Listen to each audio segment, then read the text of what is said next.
So, it's been a while since the whole topic about AI replacing real artists has surfaced on the internet, and there's been an impact, but has it been that bad? Is it really going to replace real art? I used to think about it a lot, like a lot when I used to paint digitally, like, oh, AI can actually make this in seconds and it takes me hours to finish a single painting. And it is not just that, your paintings, your art, anything that you're ever going to make is going to have imperfections, and AI can render everything perfectly. And it is not a fair competition because AI has databases of like millions of artists, even their copyrighted work, and it's learning from that. It's learning how to render like a particular artist and just copy that stylization that you like so much. So, does it bother you that it can do that? Does it bother you that anything that you can come up with in your mind, AI can just create that without breaking a sweat down to the last atom? And if you're nodding your head right now, then you have a problem. And the problem is not with the external world. The problem is not with AI or anything else. The problem is in your own mind, just the way you think about things. And I learned that because I also was a little bit too result oriented when I should have been more process oriented, just enjoying the process. And it's not bad to be result oriented. You obviously need part of it to make sure you finish your damn paintings as well. But yeah, process. You need to learn how to enjoy the process because art should feel great as you're doing it.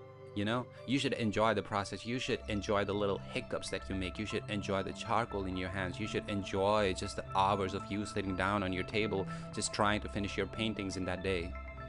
And it's not that it's enjoyable all of the time either. If you look at someone like Michelangelo, to a lot of people he is the goat. Like if you look at this work is on the ceiling of the Sistine Chapel. Like he painted this on the ceiling, and a lot of it involved him lying down like this.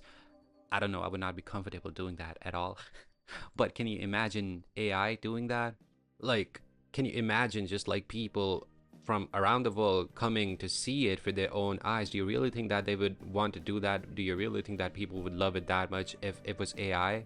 If it was just like randomly created in seconds? No, people come to see it because there was time, there was effort that was put into it. And let's be fair, that was Michelangelo, but you get the idea. Art, just like you cannot separate art from the process, art is never going to be just result oriented.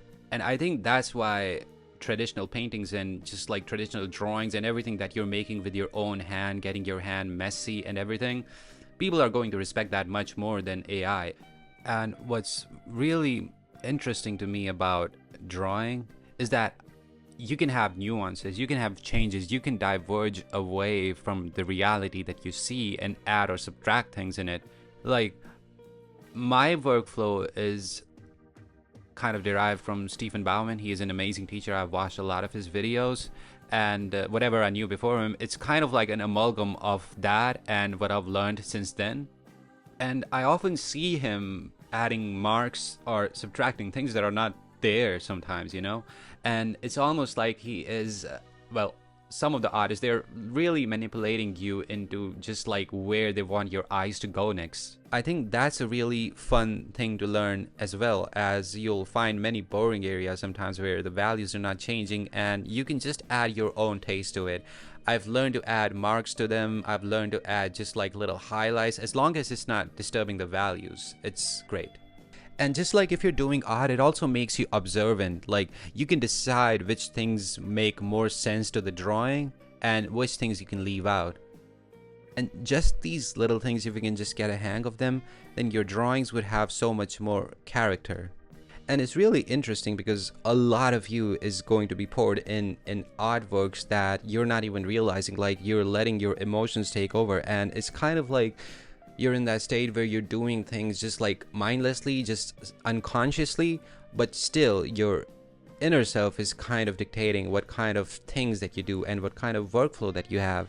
Like my workflow is pretty similar, but sometimes I do like starting with charcoal and just having a big load of a fucking mess on the sheet and trying to organize it. It's like you're kind of taking ownership of whatever mess you've made in your own life, and you're trying to organize it and you're trying to make sense of it. And I can promise you, not every drawing that you're going to make is going to be great, but it doesn't matter. Like, it can be shit, but it is your shit, right? And that way you also kind of develop like an emotional bonding and a relationship with your own art. Like, when I'm flipping through my sketchbook, I can remember the emotions that I felt when I made that drawing. I don't know if that makes sense, but it does happen. Like, you know exactly what you felt when you were making that.